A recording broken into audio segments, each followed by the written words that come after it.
Holy Grace Lifestyle Podcast. Monique is a legend. Monique Lecomte, thank you so much for coming on the show today. I've been so looking forward to this. And I thank you so much for inviting me to your first leadership experience retreat. I learned so much. Thank you for coming all the way to Bend, Oregon. And if you don't know where Bend, Oregon is, it's right in the middle of the state. It's gorgeous here. And everyone was talking last night and we were saying a lot of times in meetings or retreats or things we go to after 3 long days, you feel mentally drained and like you need a whole vacation after that, but we all feel so much fulfillment and so energized from this experience. So I just want to thank you for that too. You're welcome. It's been amazing. I mean, we had a pretty diverse group here, which I think makes the conversations more interesting, and we learn from each other that way. 100%. And I want to ask you, I'm going to start a little different today. How are you doing? I'm good.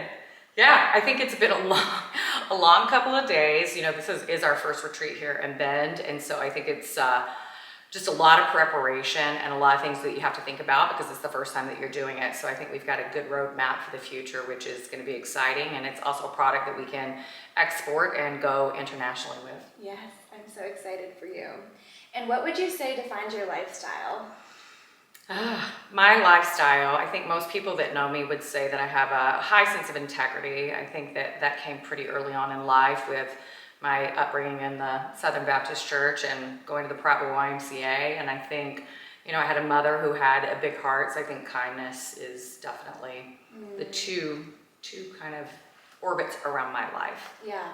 And what would you say is a moment in your childhood that would define a lot of how you grew up and became who you are today? Yeah, I know.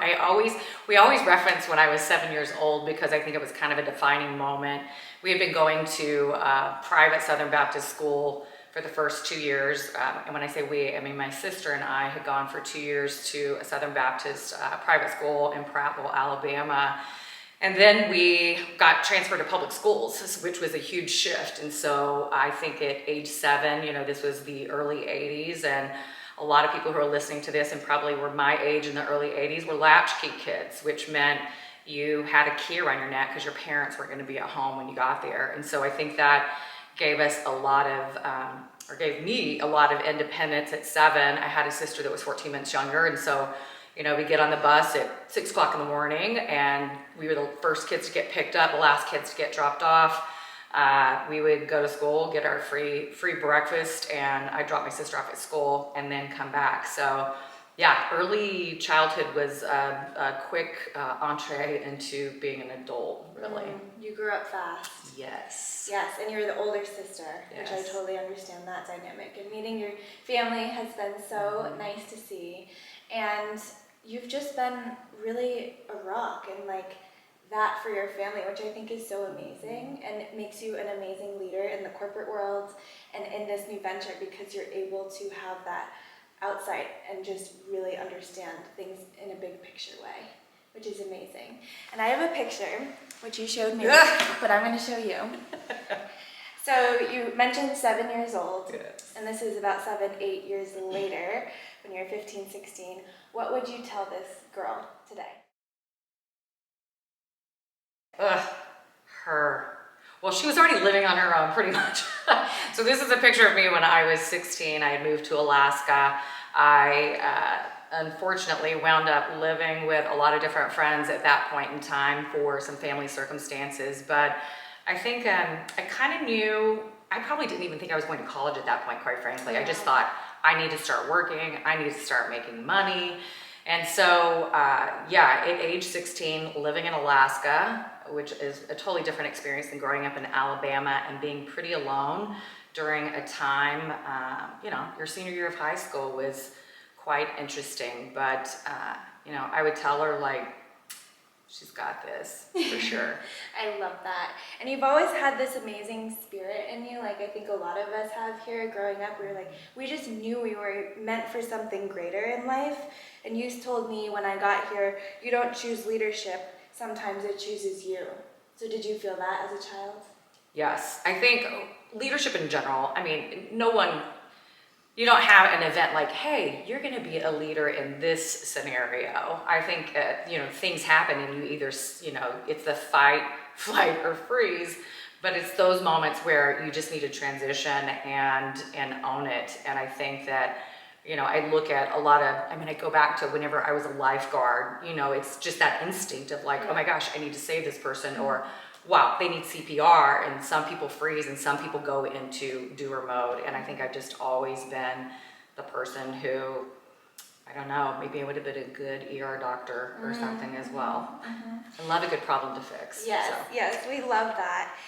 And can you talk to us a little bit about poverty to potential? It's on your website.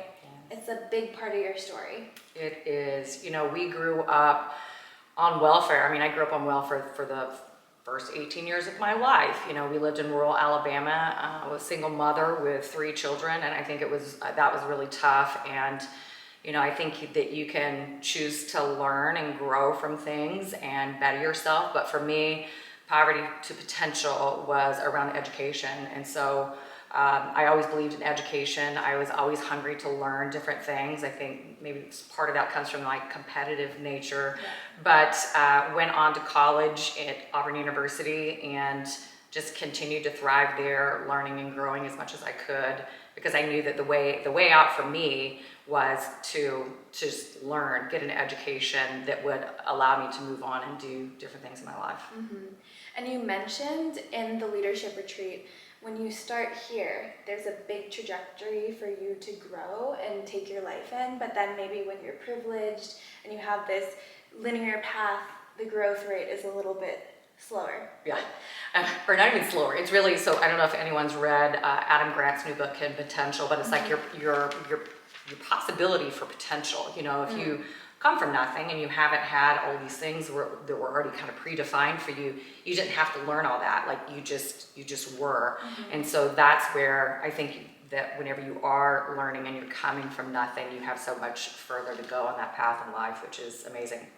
And I'm not done yet, and that's the cool part. Done. You're just starting, which you're going to get into. So you started in the furniture industry when you were about my age, probably even younger. And you went on this whole journey in the corporate world, and now you're starting your own venture. But to fellow salespeople and just people in general who are listening, what is sales? And what makes you a good salesperson? Yeah, I think sales, there are lots of different ways that we sell, and especially in this day and age, I think that sales has changed quite a bit, right? It used to be you were this rock star person, you went out there and you did everything by yourself, maybe you win this really big account, but today it's really about collaboration and teamwork, and teams are larger than they probably ever have been to get to where you need to get to a final product, to even get to the point where you're doing a presentation to try and win a new client. But I had a mentor a long time ago that if you're in the furniture industry, I know you've heard this guy, but just to stay contemporary. So again, that's just that continuous learning. So I think if you're a great reader, you're a great learner, you're listening to podcasts like Lily Grace, you're in this mindset of learning, you're going to be able to appeal to a more diverse and wider audience. And then I think communication. I think that, life in general, communication's hard. We all interpret words differently. And I had another mentor that used to always say, the duck is ready to eat.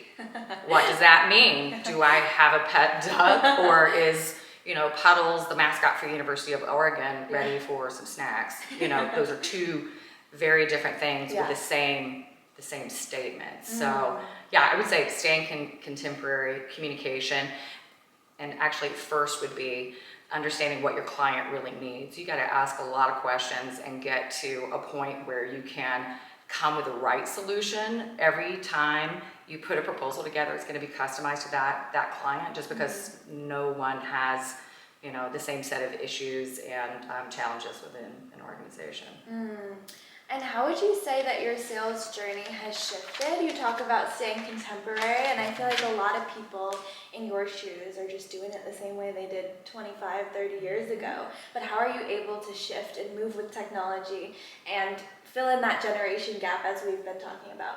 Yeah, I think for me personally, I've always loved technology. So for me, technology allows me to move faster, be more organized. And if you could see where we are right now, like it looks like a showroom because I like things that are very organized and everything that's put in its place. So for me, I've always loved technology that allows me to have more front end time in person.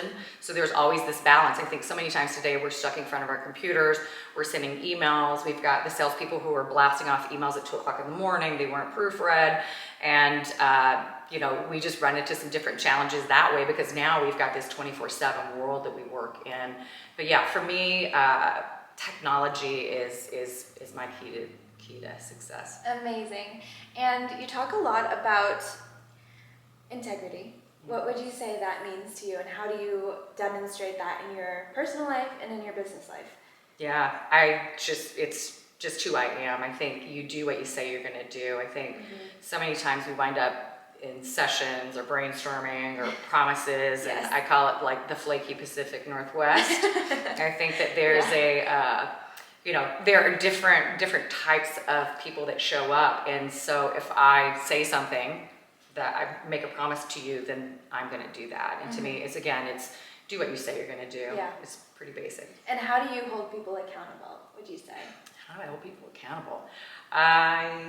I think I'm a pretty clear communicator. You are. I think that people would say I'm black and white, which can be a good thing or a bad thing too. I love being in this creative gray area and coming up with ideas, but then being able to pull those things down and being able to execute is something that I think is one of my superpowers. And setting clear expectations for other people and holding them accountable by, whether it's a phone call, a text, or, calls, or a good old-fashioned Google Sheet. And through healing and all the soul searching we were all talking about this weekend, I feel like the bigger challenge is holding yourself accountable. For me. How would you say you hold yourself in integrity? Hold myself with integrity? I think it goes back to the way I grew up. I mean, growing up in the Baptist church, if you haven't been to a Southern Baptist church, it is, a lot of fear. It's a pretty fear-based in the way that I grew up. I would say in the late 70s, early 80s, it was, a lot of you're going to go to hell if you don't do this. So I think it just instilled a little bit of fear. And I think disappointment. I don't like disappointing people. Yeah. And I remember one time too, our granddad, we had scaled a magnolia tree and jumped on top of his house, and he hurt us, and that was not a good thing. But again, just the disappointment of my grandfather being angry with me, and he gave us a spanking, which was hitting us with his 2 fingers, and I could have cried all day long from that disappointment. Yeah, and would you say in your life now you still lead with that fear? I don't think I think it's a little bit of fear. I mean, I would never want to disappoint someone, but I think it's just innate. I think it's in my DNA that, you just have to show up. And I think too, because I am a very black and white person, when people don't have integrity, I have a magic ability to cut them off. And so for me, not talking and speaking in truth and with integrity, I have a real problem with that. Yeah, that makes sense. And we're talking about boundaries and holding those and how hard it can be sometimes, but you do it impeccably. I have to say, actually, she does everything impeccably. This whole experience, all the little details, and being a designer, I notice everything, and the presentation, all the things you do impeccably. So good job with that. So let's move into the leadership idea. So you say you're very type A personality, and I understand that for sure. So how do you build a team around you to support you? Yeah, it's different today, right? So I am the founder of my own business now, and so I work with a lot of people that are in what we would consider the gig economy now, right? So I surround myself with people that I think share the same values that I do. I love creative people. I love for people to go and be independent. I think if I, set the expectation, know exactly what we need to do, I might have some pretty good initial ideas. I might build a Pinterest board or a slide deck myself to share kind of what's in my brain. And then at that point, I think it's pretty easy to execute. I mean, we've done that with our video crew this week with the storyboards that we created prior to that.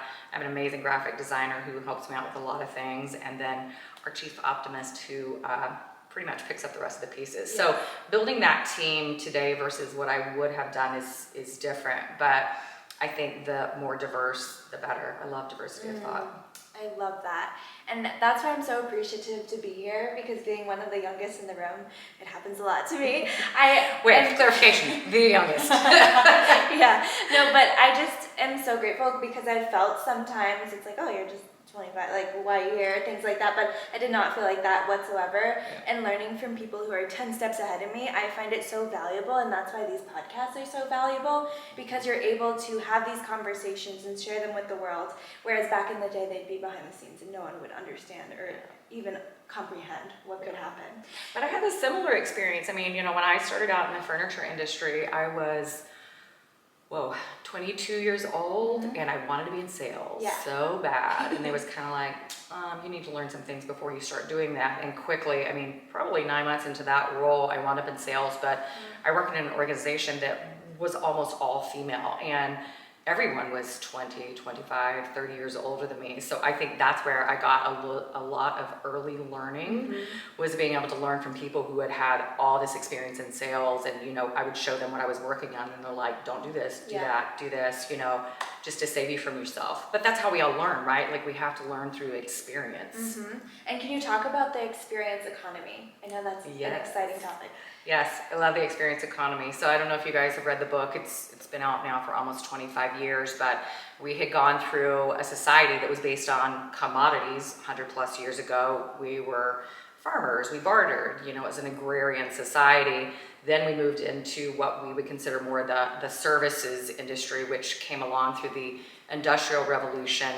And now we've been living in the experience economy for a long time. And so I think it's, I don't know, if you want to go to a farm to table experience, you can go to a winery experience. I mean, you name it, you can go and do it. I mean, Airbnb is one of their business models. You go to a city, you're traveling by yourself, you could go sign up to make pottery, learn how to stencil, or do whatever you want to. But, if you look at that experience as a whole, I mean, 70% of our learning comes from experiences. And so that's why we created the retreat as a part of the leadership challenge, was to be able to create those moments where you actually will remember being and doing something with your hands or with your body or with your mind.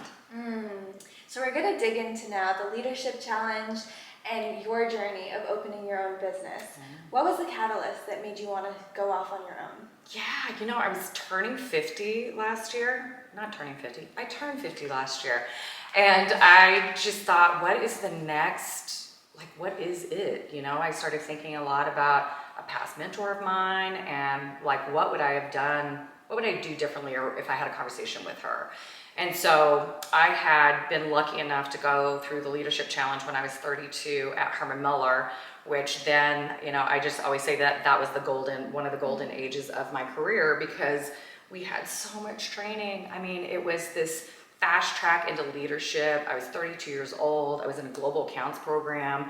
I just was on a faster track. And so Herman Miller then was heavily invested in the leadership challenge, and I got to experience that. And that was actually a week-long retreat, which was really fun to be around a lot of other leaders. But it makes you realize too, when you've got a bunch of type A people together, learning how to work with each other, you go through modeling the way, inspiring a shared vision, and being able to challenge the process so that you can enable others to act with that. And so then my next role after that, which was with Pivot Interiors, which was a Herman Miller dealer, which is now Miller Knoll dealer, we still carried on a lot of that type of leadership training. And again, an organization that really invested in training and skilling up their people. And so for me, it was kind of like I was at this point in my career that I wanted to do more, and I felt like I was stuck where I was. And so I doubled down and got certified with the Leadership Challenge to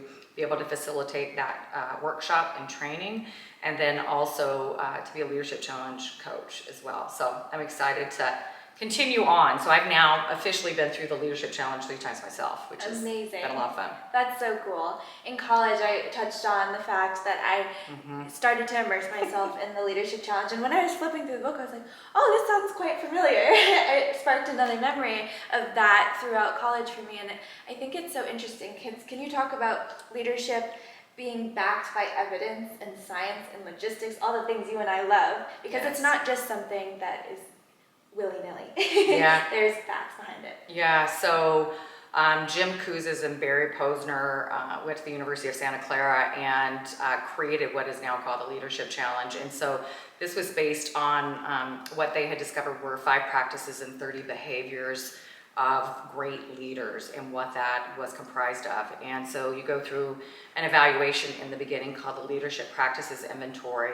And this is, there are 1.65 plus million people that they have in a database of recent LPIs. And so you're able to map where you need to improve, and then you can compare that on a scale of other folks that have gone through the leadership challenge. So it's very science-based in the statistics and the data portion, but then there's the art of storytelling and the learning piece that comes in the workshop that come together.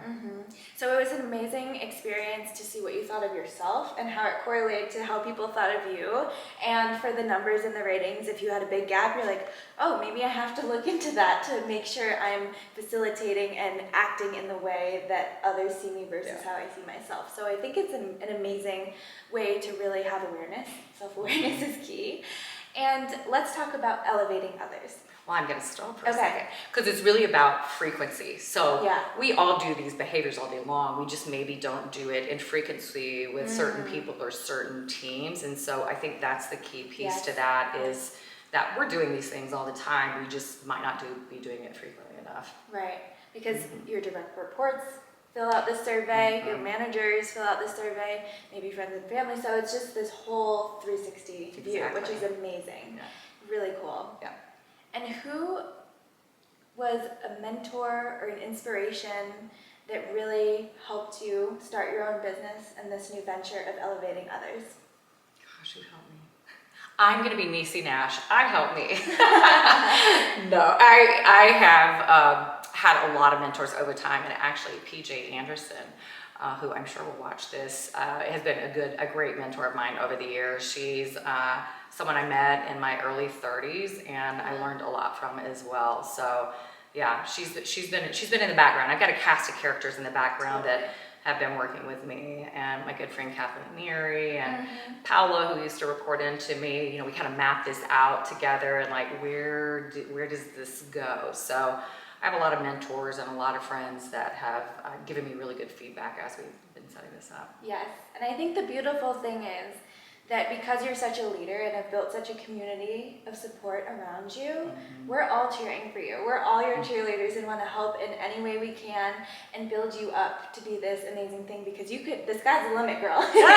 You could be doing this for thousands of people one day, and I'm sure you will take it to the moon, which we're so excited about. It'll be interesting. I keep telling everyone too, I'm like, I don't know what this is going to look like in 12 months. It's not going to look like what I think it looks like. And I think that's the exciting part is it's going to resonate with certain people and certain groups and not with others. And, that's the fun in it.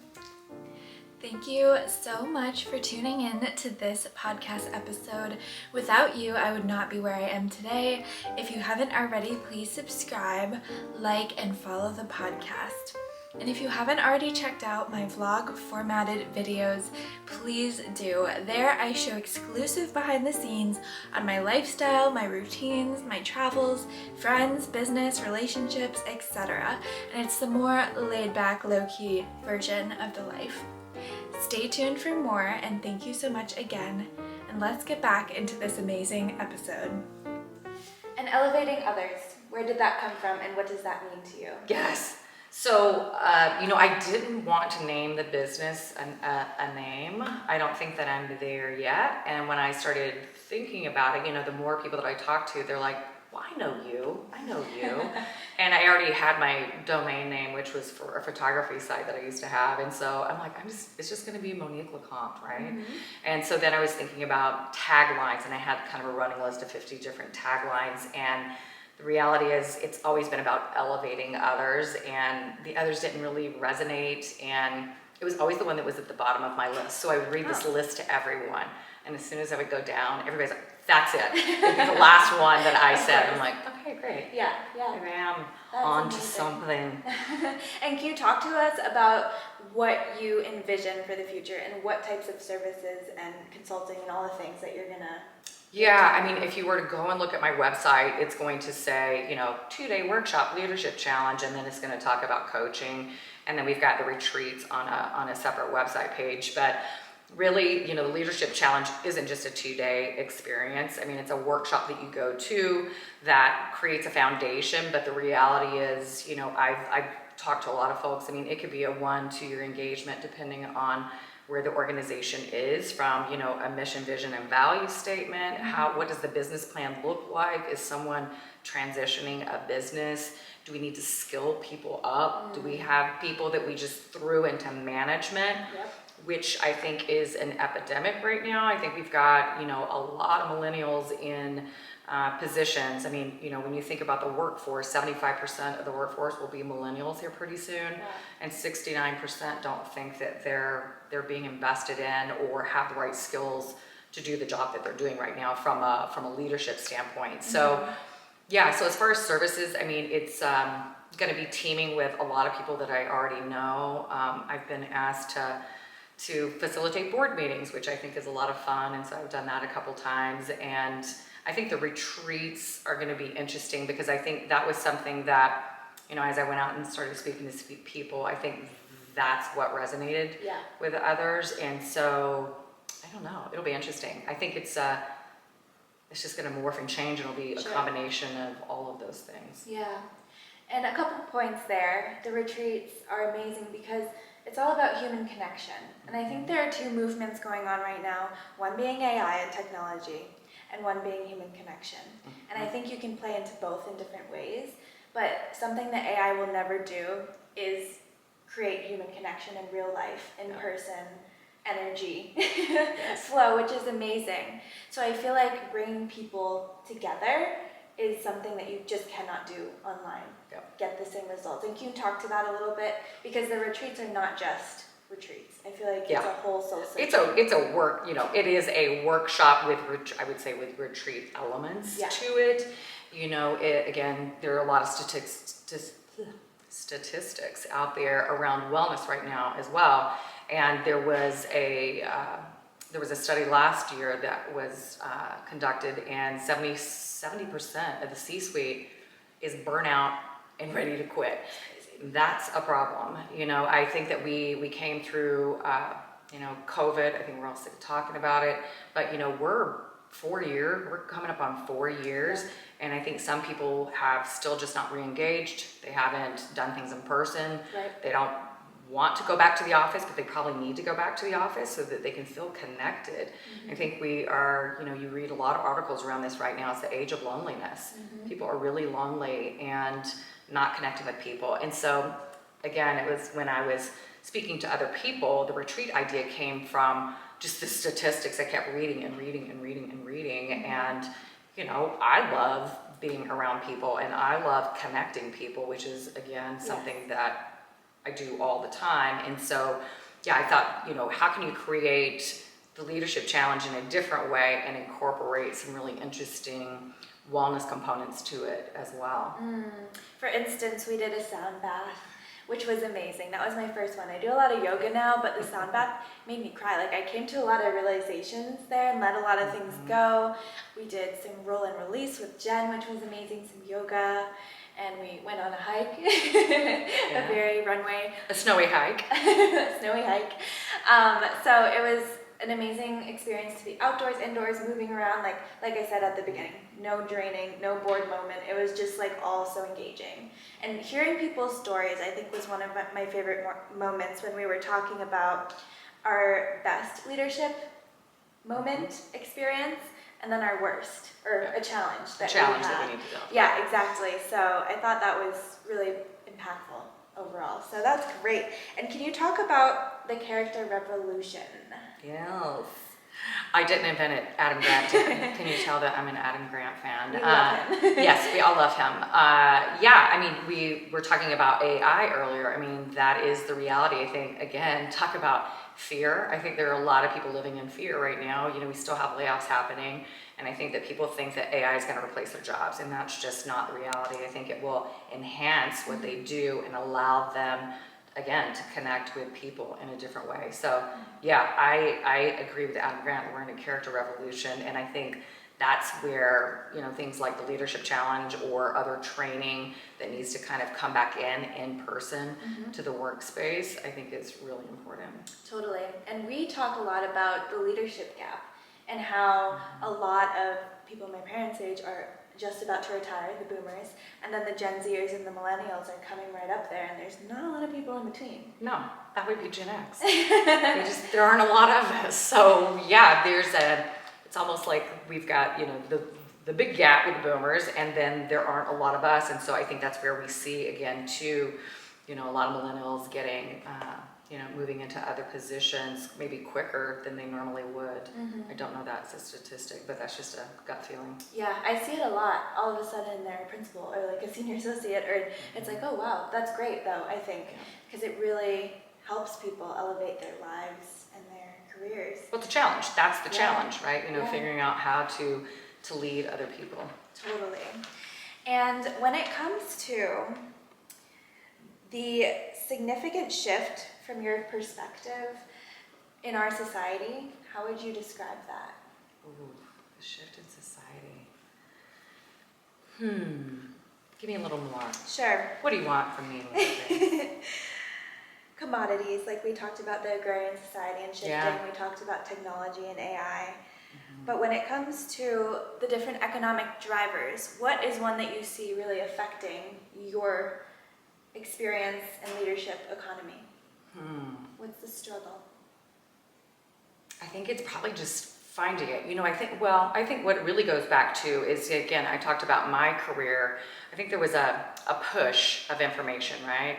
That, you know, you're going to sign up for this training, we're going to do this, we're going to have to do this group activity. And I think in corporate America, with technology being invented, things became a pull. And so you'd go to work and you'd pull up your phone and here's all your training courses that you need to take. And learning on your own versus learning with other people is a totally different experience. And I know for me, like, I need to experience things by brainstorming. I mean, like in college, I would use flashcards all the time, like, and kind of gamify the way that we would learn. And so I think, you know, we've gone from a push to a pull, and I don't think people are pulling, you know, that need to be in that. And so I think we have to come back together to be able to experience things together, because that's also going to spark different ideas that we would have never in a million years had by staring at an app or just listening to a podcast. So again, it's that, you know, I have another friend who's like a big visual learner, and she's like, I can't follow this information. Or I know people that can listen to books and remember every single word, but other people that will read a book and listen to a podcast at the same time so that they can take notes and write it up. So, you know, I think we're just all different learners, and we kind of need the diversity and variety of different ways to learn. Totally. And why do you think feedback is so important, that feedback loop and constantly learning? Because I don't think that we realize how we show up sometimes. I mean, and again, when you're in a leadership position, it's really, it's not about you at that point. It's about how you connect with other people or don't connect with other people. You know, how you can figure out what their strengths are and put them in a place where they need to be on a team so that they can excel to be the best person that they can be. Yeah, and I know for myself, my high sense of urgency and my mindset shift between like, oh, it's about me and how good I can be, but actually it's not about you. It's about everyone else. And the second you surrender and kind of let your ego go and just let it flow and have other people speak up, because you were saying like yourself, I can be a bulldozer. I can just steamroll right over everyone. But I've learned to step back, take a breath, and listen. I think listening has been the biggest part of this podcast for me. I've come a long way when it comes to listening. Because before I was like, what's next? What's next? Yeah. I'm just going to run through. Filler words, yeah. Yeah. Totally. So I think that's important. Well, and listening, and I think also, again, the duck is ready to eat, asking questions, getting clarification, making sure that you just understood what that person said, because you could be way off base. And what would you say in your leadership, your LPI, what's a point that you're really working on to improve? Ooh, this is my world's worst. Enabling others to act. I would say in my past life, I would have, if someone wasn't moving fast enough, I would probably take something and do it myself. Yep. You know, I think it's a fast-paced world that I lived in, and so, you know, you're always kind of on the hamster wheel of trying to get things done. But that is definitely, you know, enabling others to act, which is a broad category. There's 6 behaviors in there, which I won't go into detail, but yeah, that's my one I need to work on. That makes sense. Excuse me, become more frequent. Yes, frequency More is frequency. key. More frequency. And work hard, play harder. What is this idea of forced fun? You said gamify, the word gamify before, and you talk about humor and fun being important in your life. What does that mean? Yeah, well, I grew up at the YMCA and was a day camper. Then I became a junior day camp counselor. And then I was a camp counselor, and everybody in my life now, like if you're going on a trip with me, you're going to get an agenda. There's going to be links. It's going to be amazing. But that's kind of that over planning. But so yeah, so people call me the camp counselor just because I like having fun. And I think too, growing up really fast, I mean, we had fun, but I started working really young. Like I was hustling for jobs when I was 7, 8 years old because I just wanted to make money to be able to buy, you know, the things that I wanted to, which was usually Coca-Cola and candy bar. That changed. But yeah, work hard, play harder. I think that's just been a mantra. I feel like I kind of got robbed of a childhood. And so I definitely doubled down on trying to squeeze every little ounce of life out. And I love learning too. So, you know, again, kind of going back to growing up in poverty, you know, someone asked me one time, actually it was only 11 years ago that I even took a tennis lesson. I didn't know how to play tennis. And someone goes, well, how do you not know how to play tennis? And I go, because there's no tennis courts on a dirt road in the middle of nowhere, Alabama. That just was something that was not accessible. I didn't learn how to play golf until 14 years ago. So I'm still learning, and I think that's the fun part is that, you know, there are a lot of things out there, you know, that you can challenge yourself with. I mean, I took up tying flies. I mean, yeah, anything, kind of the competitive piece and then kind of the art and creative side of things I love. Totally. And you made this retreat fun too. I feel like people think training, they're like, oh God, in a dark room and I'm just going to be so bored all day. But there are so many aspects and you're so funny. Like I love your sense of humor too. And the words that you say, like Scuba Steve, I was like, what is that? I love it. Where did that come from? I know a lot of those. Well, I have a friend I used to work with and I said, you should really go bird dog that. And she's like, what are you talking about? You are funny. I'm like, Wikipedia. Yeah, totally. And you talk about, like, you're saying, like, keeping active. You live in beautiful Bend, Oregon, so wellness is a big factor in your life. You do hot yoga every day. And why would you say, at this point in your life, wellness has just been a big part of it? I think when you're younger, you take it for granted, right? I mean, you take a lot of things for granted. I think as you get older, you're like, whoa, I need to, you know, start lifting weights or eat more protein or whatever that is. I would have never thought about that, you know, even 15 years ago.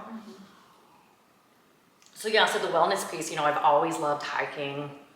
In college, I think it was early on, like living in Alaska, you know, seeing a mountain for the first time. I'm like, whoa, I don't know what, you know, it was Mount McKinley.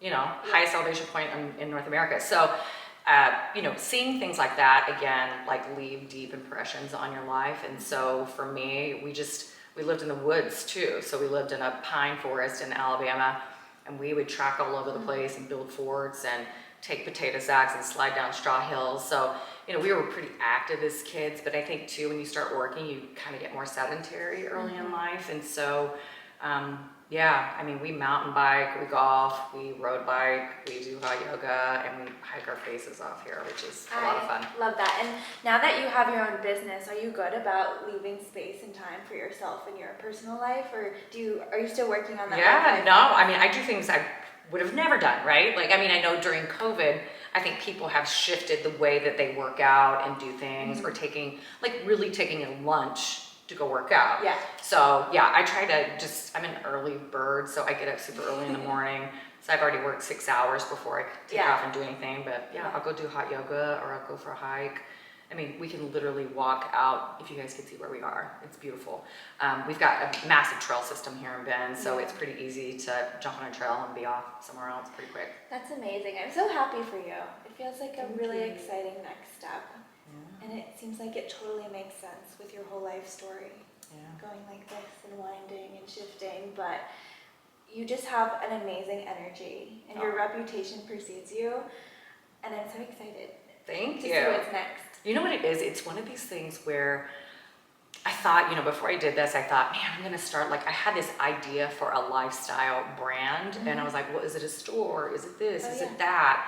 And I look at it now, like the board that I have over here, it's what I'm doing now. So it's creating those experiences, and whether it's, eating, doing a cowboy cookout, farm to fire cooking, all the outdoor experiences, the learning, the health and wellness piece to it. So it's not a store, it's a lifestyle. And that's what the Leadership Challenge is for the workshops and combined with the retreats. Yeah, and it's a beautiful experience. And anyone, please reach out and ask us about it. Ask me, because I'm going to be telling literally everyone I know. Guess what I just did with Monique. So we have a video coming soon. Yes, video coming soon. Actually, tomorrow, so I'll share it with you before. But how is a way that people can connect with you after this amazing story time? Yeah, I mean, I love the social medias. You're so good at it. Yeah, so my website has buttons all over the place. No, my calendar is live on my website, so anyone can schedule time with me anytime, and I'm on most social media, so it's pretty easy. Monique Lecomte. I don't think there's a lot of those out there. No, so you have a very unique name, yes. which I love. And how can people work with you? I feel like there's a lot that you do, but starting out, say they don't know you at all, what's a good entry point? Yeah, I think it's just setting up time to chat. I think, as we build out more assets that I can share that tell the story, it's so much easier when you can see it and hear it, versus me just doing some kind of a diatribe talking to you. But I think anyone who's looking to up their game in leadership and grow from that standpoint, and most importantly, just teams. I love working with teams and showing them what their potential is, and continuing that conversation and helping them develop tools so they can hold each other accountable. I love that. Yeah. And what is one thing that you're taking into this year that you are really focusing on, like a mantra or a theme? I have an old neighbor that wrote a card to me right when I was starting this, and she was like, I'm so excited for you. You bring joy into my life, my children's life, and everybody around you. So I think just spreading more joy. I think the world is too negative, and there's a lot going on right now in our world, and I think you are what you eat, and I choose to be happy and more joyful. I love that. It's the little things. It really is. And thank you so much for your time today. Thanks for coming to Bend. Oh, yes. It's not easy to get to Bend from Boston. No, it's long. It's a long trip. It reminds me in the sense of New Hampshire, just like a huge scale. It's gorgeous out here. And I so appreciate your time. My love language is quality time. So this I'm going to hold forever. And I've learned so much from this weekend. So thank you so much. Thank you for coming. And thanks for letting me chat. Of course. Anytime. Come back anytime.